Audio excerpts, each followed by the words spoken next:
Hello, Laziali all over the world. Welcome to another episode of Lazio Lounge. I'm Vittorio and today we're going to talk about Lazio Fiorentina, the winter transfer market of Lazio, and a little bit, if we have time, we have to talk about the Coppa Italia because next Thursday, Lazio's playing at Turin against Juventus.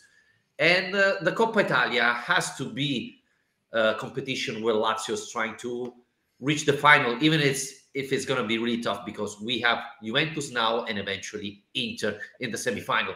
But before talking about Coppa Italia, let me introduce our guest, Alasdair McKenzie. Alasdair, again, I would say Lazio had a huge chance against Fiorentina after beating AC Milan 4-0 and watching what happened yesterday with Milan losing again, with Juventus losing. Lazio had a huge opportunity. And with a victory, Lazio would have been second on the table, 2 points ahead of Milan, Atalanta, Roma, etc. So we can say it's a wasted opportunity. But after the last two chances of Fiorentina in the last second, do you think is 2 point wasted or 1 point gain from Lazio?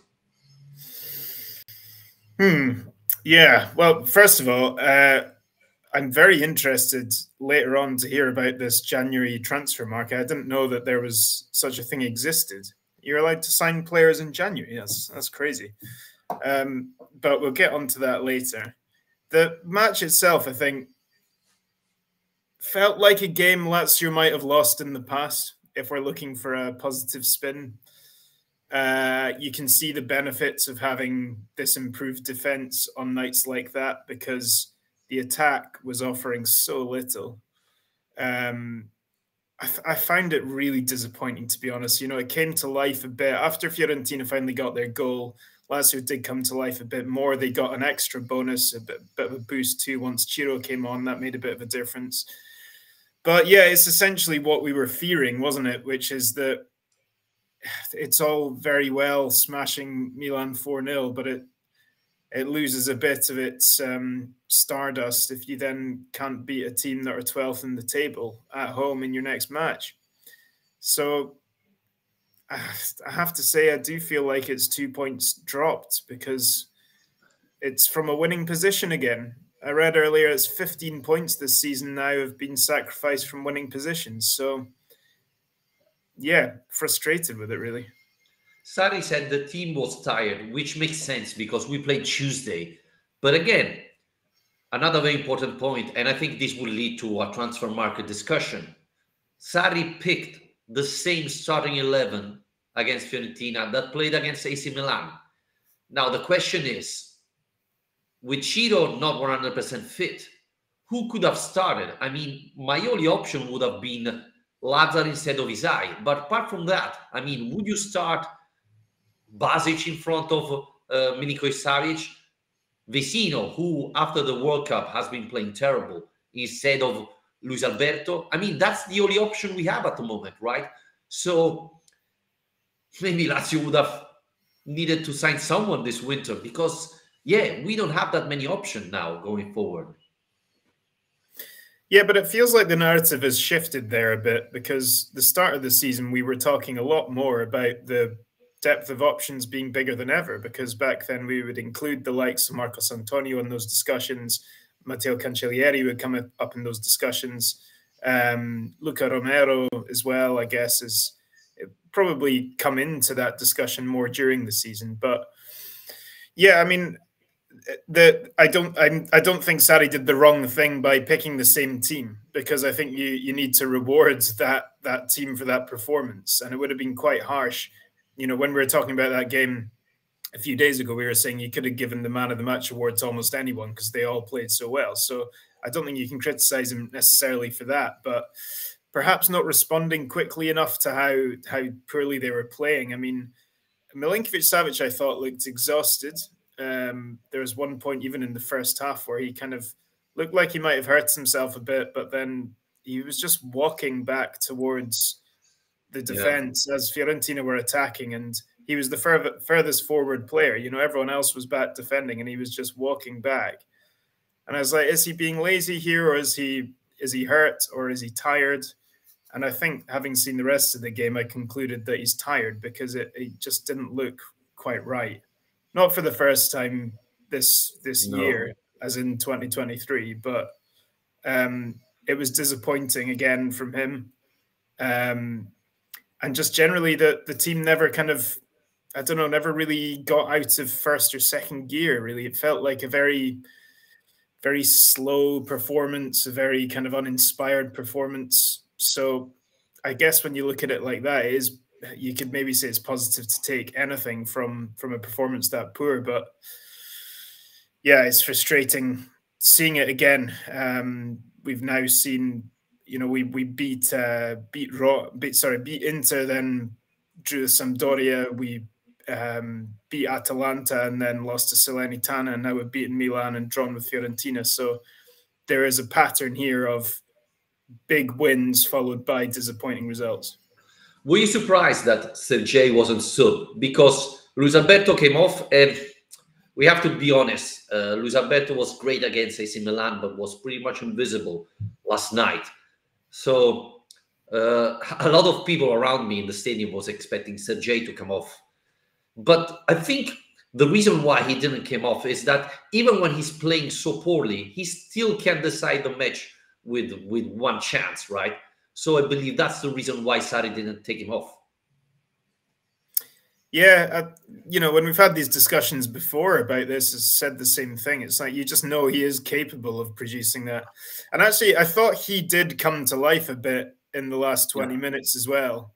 You know, I'm thinking more and more about this idea I came up with last week of Sergei just representing the entire team. And it felt a bit like it last night, because when he was slow and sluggish and off it, the whole team was. And then when he came to life a little bit in the last 20, so did Lazio. And obviously he played that really nice dinked pass into Ciro, is just a bit too far for him on the stretch to get to it. But he did suddenly seem to be a lot more involved, a lot more active in the attacking third to try and get things going, but too little too late. And yeah, I think we're coming into a difficult period now, really, when you're talking about these options, because we do need that competition for places to come back. It's been great to see Alberto find a really good run of form again, but ideally we would like to see that happening at a time where Vecino is still playing really well, like he was earlier in the season. And so there's a real battle going on there, and so there's a real hunger when guys are coming in for midweek games or whatever to kind of be battling to win that shirt back. Whereas at the moment, it does feel a bit like the first 11 is kind of nailed on, with the exception maybe of Ciro or not Ciro, depending on his fitness. Yeah, I would add Lazzari. And Lazzari, yeah. Lazio pretty much has 13 starters, because Casale, who finally scored his first goal yesterday, I think he has secured that position, because at the beginning of the season, we had a little bit of rotation there, Alasdair. We had Patrick, Casale, Pina at the same point as starting point was playing a little bit. Now it's pretty much Romagnoli Casale. And you mentioned Milinkovic-Savic. I think that the barometer of this team is Danilo Cataldi. He played great against AC Milan. He was terrible yesterday against Fiorentina. One of the reasons why Lazio struggled so much for me was that Lazio wasn't able to overcome the pressure Fiorentina brought in. And the reason why was Cataldi missing a lot of, not easy, but pass that he should have made in that position. And I think even Sarri noticed, and that's why Marcos Antonio, who usually comes in the last 4 minutes of the match, came so early. And I don't think it's a coincidence that with Marcos Antonio in, the team started to play a little bit better. I don't want to say incredibly better, but we finally created some more chances. So I think Cataldi give you the temperature of this team. Yeah, I think it was good to see Antonio actually being trusted to do that, because we've seen less and less of that in the last couple of months. Like I was saying at the start, they're right at the start of the season when all these new signings had come in.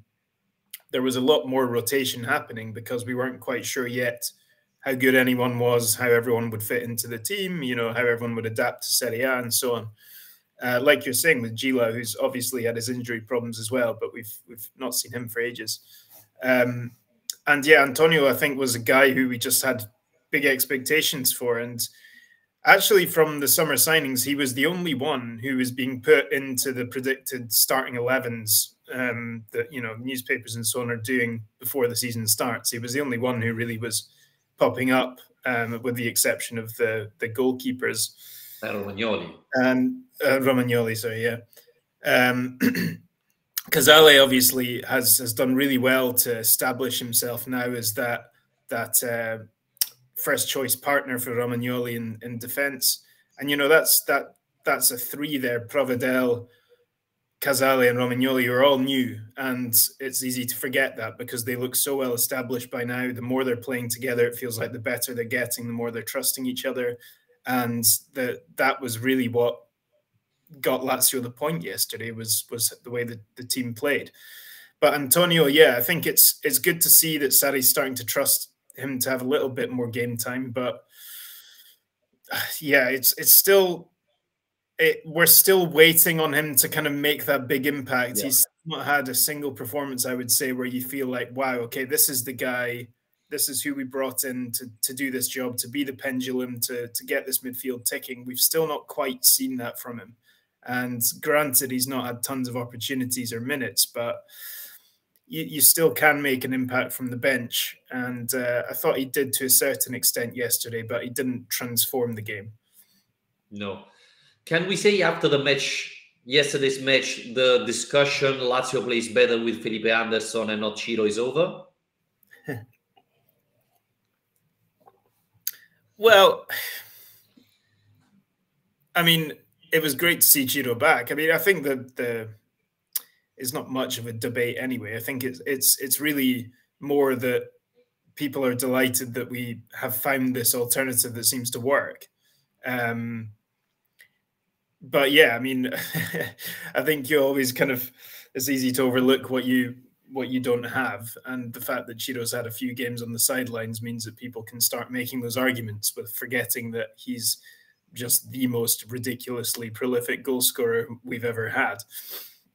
And once he came on, I think it was just a lift to the whole team, wasn't it? And also the crowd, because the crowd was getting frustrated at that time of the game.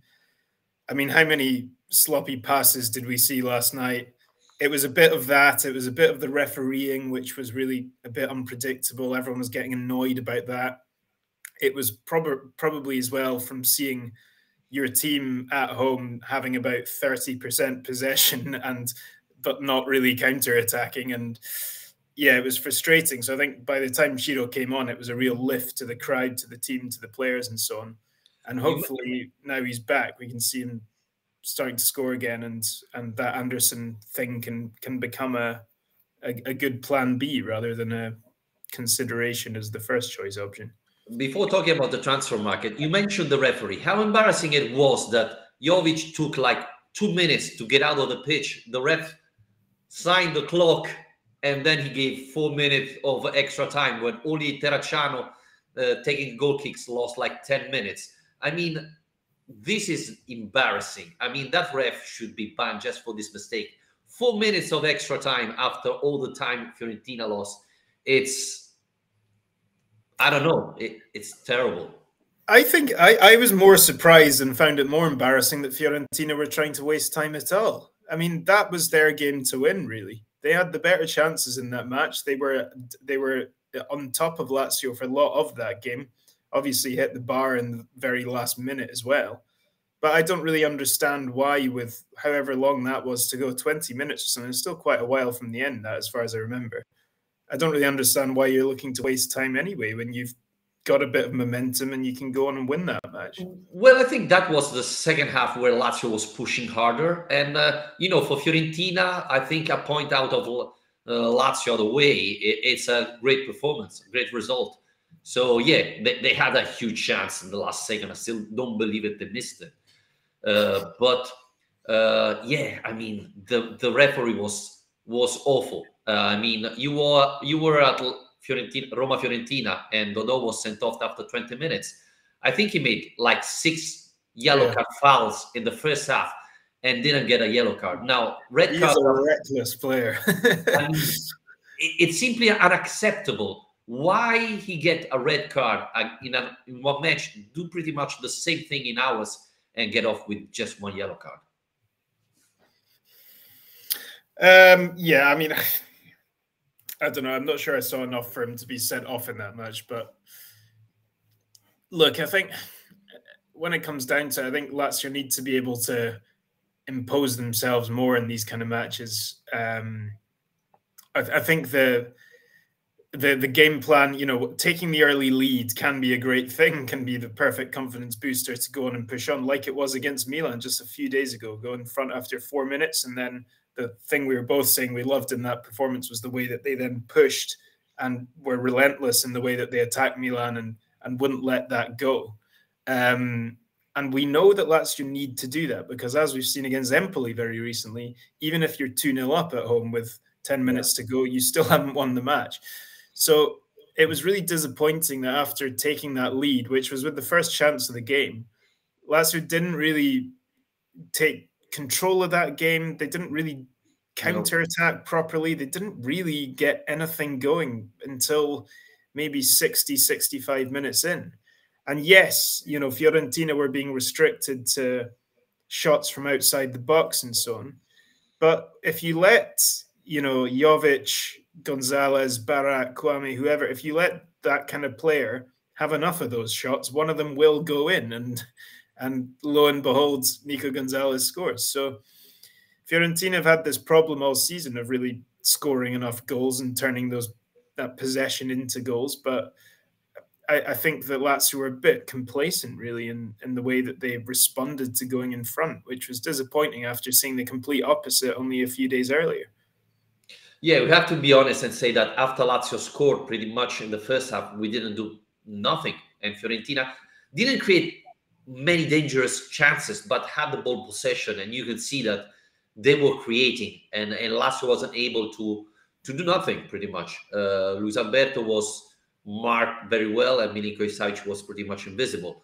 So after this performance, how does the words of Claudio Lotito, who said that he decided that Lazio doesn't need any signing because this team is good enough and we don't need anybody, and if we sign a new player, this could alterate the spirit of the team.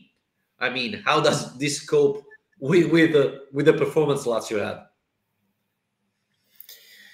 Well, I mean, we've heard this kind of thing before, haven't we? The famous line when Inzaghi was in charge about how he's bought him a Ferrari and he needs to go and drive it now, kind of thing. So, I mean, I think that Lazio's summer transfer window was good, and retrospectively, we can say a lot of those signings have worked out really well.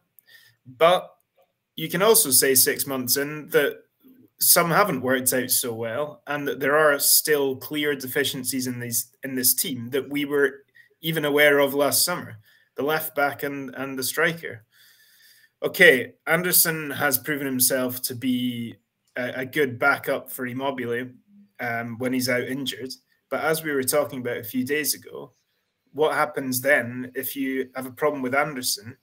And what happens then on the wing if you're relying on Anderson playing through the middle? Because Pedro is getting on a bit, and the young guys haven't quite pushed on to a level where we can rely on them yet. So it's depth of options. And also, I just think the thing that frustrates people with this more than anything is that Lazio are third in the table, 1 point off second, or 2 points now, I can't quite remember. And so you're in this position where, okay, you might not want to spend money. No one's asking you to spend tens of millions of euros, but you're in a position where actually investing and, improving the squads and giving Sarri what he needs, the payoff is so much bigger, because Champions League qualification now, after what's happened to Juve and after what's happened to Milan and Inter recently, it's right there, it's right there for the taking all of a sudden. So I think that's why people are so frustrated. Yeah, we're 2 points behind Inter. And the other thing, Alasdair, is this is the first transfer winter market I recall where Milan, Inter, Juventus don't make a signing. I mean, last year, Juventus was out of the Champions League and they brought in Vlahovic and things changed dramatically. Milan is struggling.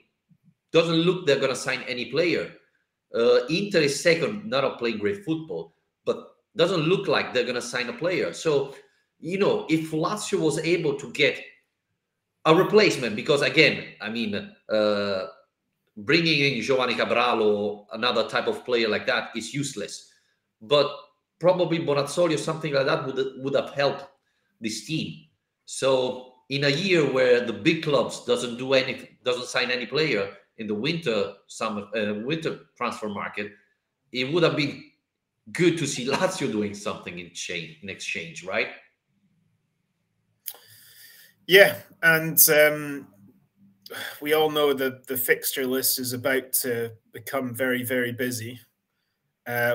We all know that the same problem still exists, that this team struggles with multiple competitions, that the squad depth is still a bit of a problem, and that points will be dropped as a result of the fixture build-up. And yeah, I mean, look, the mechanics of the actual transfer market are difficult in January. The economic side is obviously difficult. Serie A in general is in a really bad position financially, and a lot of the clubs, as we can see, are struggling. Yeah. And so, yeah, there's not a lot of money to spend. But I think I've seen you make this point somewhere else that, yeah, is it not then better to just say that, be honest about it? Don't try and heap the pressure on Sarri by saying he's already got everything he needs. He doesn't. But it's fine to say we need to be sensible about it economically, because everyone knows that that's the way that Lotito operates anyway. Yeah, it's that the biggest mistake, I think. We were all expecting nothing or just one signing. Just say, look, we have some struggles. The financial balance sheet is not great. We have a lot of things to pay, taxes, etc. So we are not able to do any signing. That would have been much better than, no, we don't need anybody. Because we do. I mean, let's be honest. I mean, apart from Napoli, every Serie A team needed a couple of signings. So why didn't Lazio? So that's bad. And this brings me to another question. Thursday, there's Juventus Lazio, and rumors are that Ciro will start. I wasn't happy to see Ciro coming in yesterday because he's so important for us. And I want to see him back when he's 100% fit. So starting Thursday in a Coppa Italia match doesn't excite me a lot. I mean, I would have preferred to see Felipe playing there, maybe Cancellieri starting and giving a chance. Well, it's a good opportunity to rotate, isn't it? Playing against one of these struggling mid-table teams. You just play the kids and you'll probably still get the result in these kind of games. So, yeah.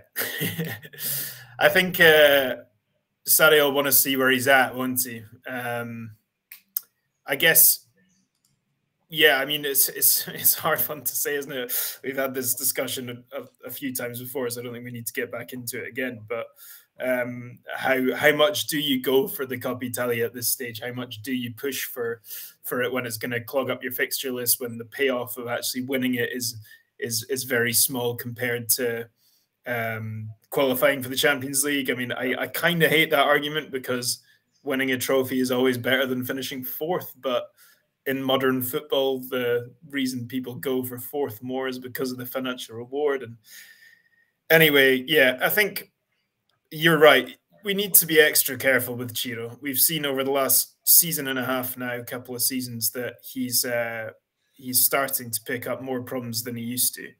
And obviously that happens the older he gets.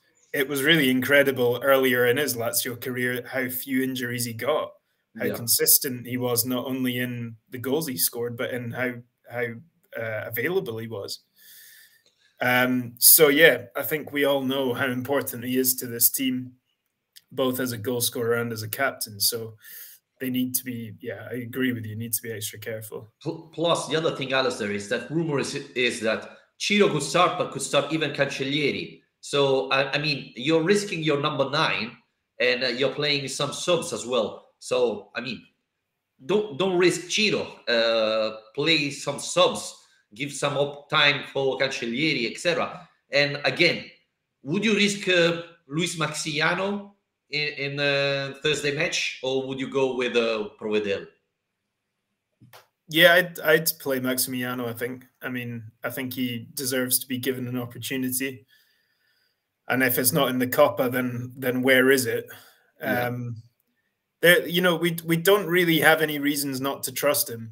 There's no reason to be suspicious about Maximiano. I mean, he made one bad mistake in his first game, but that wasn't like, that wasn't a howler of a goalkeeping error technically, really. It was just a really bad misjudgment on a big moment for him. And obviously he got that wrong, but it's a bit different than if we'd seen him against Bologna having a shot straight at him that he's just dropped and it's gone into the back of the net. I mean, I think we should still be confident that he's a good goalkeeper, even though we haven't seen him much. So, of course. I mean, it'll be interesting as well to see how seriously Juve take this or not.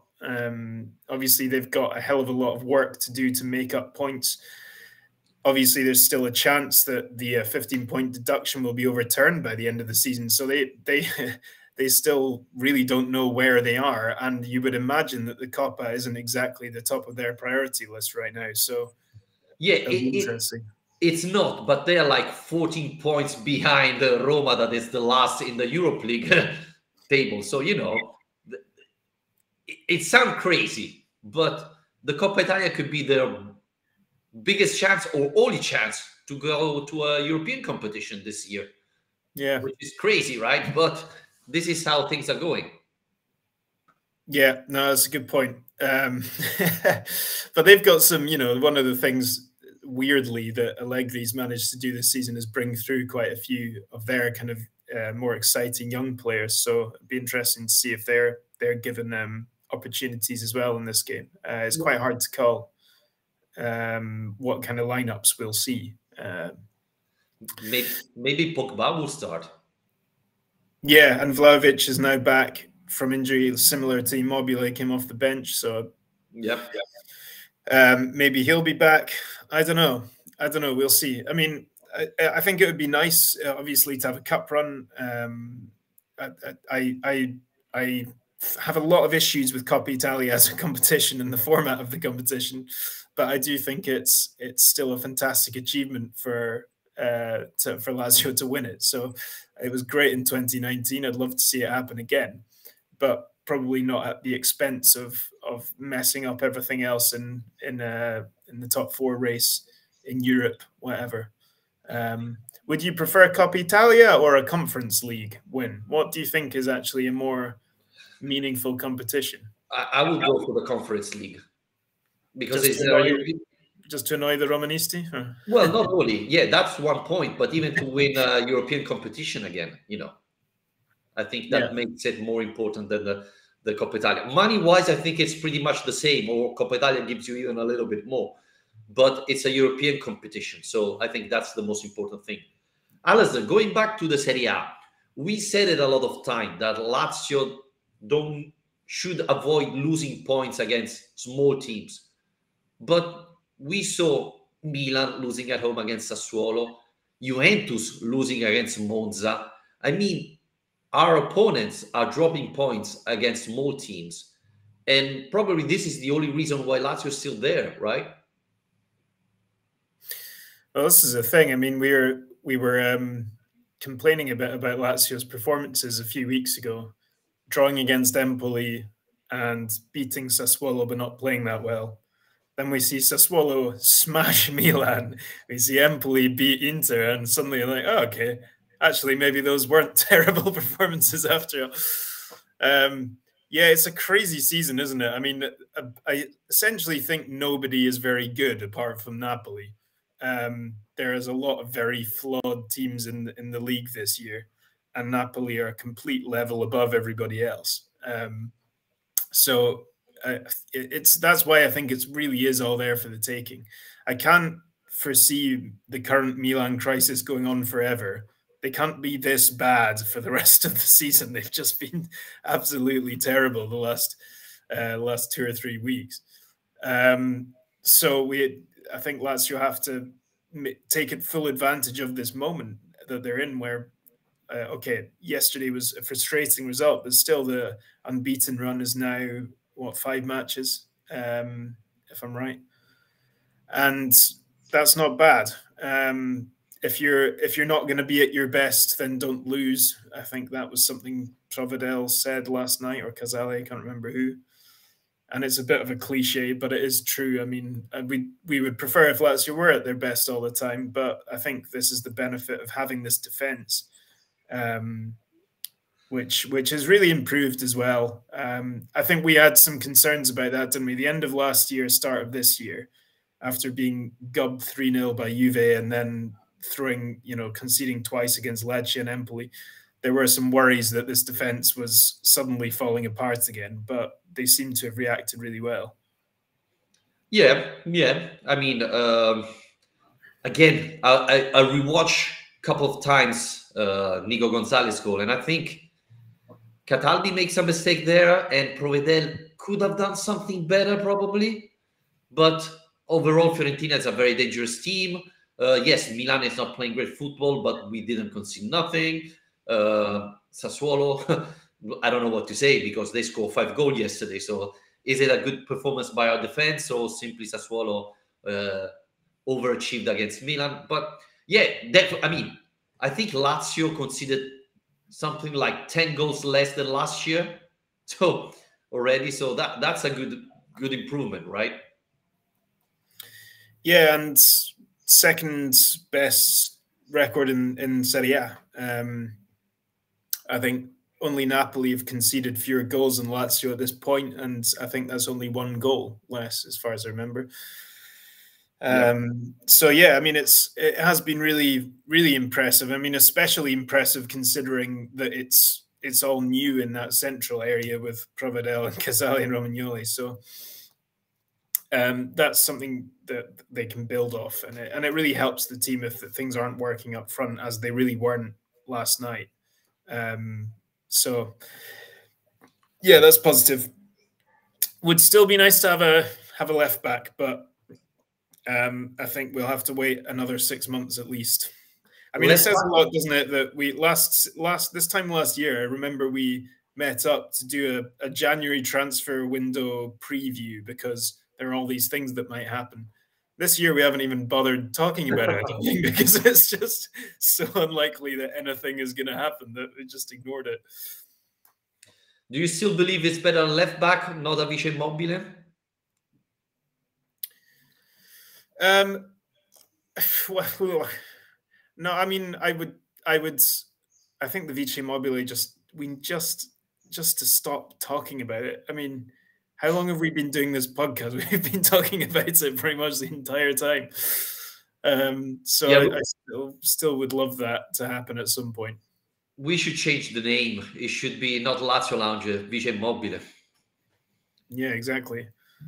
And now with Rado out with injury, well, Rado was hardly playing, but he's injured now. So does this bring even more sense of urgency there? I mean, it was interesting, Alasdair, because yesterday Sarri talked about, well, if we get if we pick some injury, then we're gonna give some space to some youngsters. Do we really believe in that? Well, I mean, there's no one exactly jumping out, is there? It's not like Lazio have got a thriving youth academy right now where there's a lot of amazing players pushing for inclusion. So, yeah, I don't know. I mean, maybe we can transform Luca Romero into a left back, or try and find a way of making the most of what we've got. Put Cancellieri as a right back and then move Lazzari across or something. Yeah, bring back Parola, making play everywhere.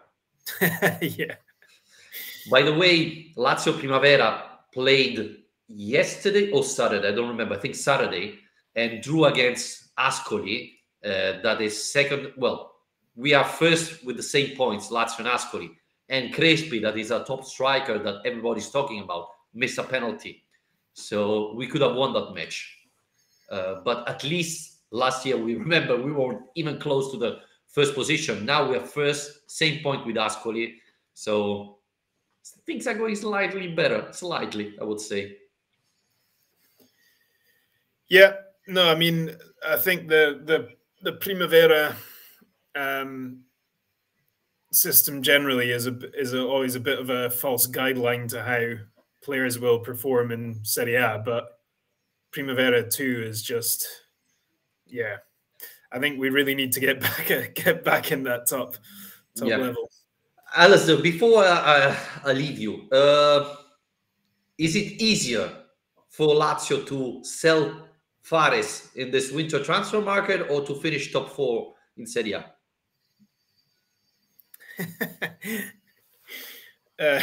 Probably to finish top 4. I mean, Fares, yeah, it's quite interesting, the kind of renaissance of Fares. Well, it's not really a renaissance because he's not played Italia yet, but just the fact that he's been back in matchday squads and so on. I mean, he is a left back, that is the thing that he has in his corner. So if he's still got a shred of confidence left after what's happened in the last year and a half, I don't see why he can't be reintegrated. He was, let's not forget, quite an exciting signing at the time. We had high hopes for him. So this isn't a joke of a player. So why not? Let's see what he can do. Problem is there's very little room now for experimentation of any sort, is there? So I don't really know when Fares will come in unless there's an injury crisis. Maybe Coppa Italia against Juventus. Who knows? Anyway, I think we're going to wrap it up here. Thanks, everybody, for listening. And we'll be back. Well, Monday is Verona Lazio. So we're definitely not going to do the pod on Monday. Probably on Tuesday then, I guess. Or maybe on Friday if Lazio super destroy Juventus, like 4-0 win. Then we will be forced to do a special podcast. Don't see it happening, but you never know, right, with this Lazio team. And Juventus, I should add. Or this Juve team, yeah, I was going to say. Yeah. Thanks, everybody. Please rate and review our podcast. And if you want to support us, remember patreon.com/Lazio Lounge. Bye, guys. Cheers.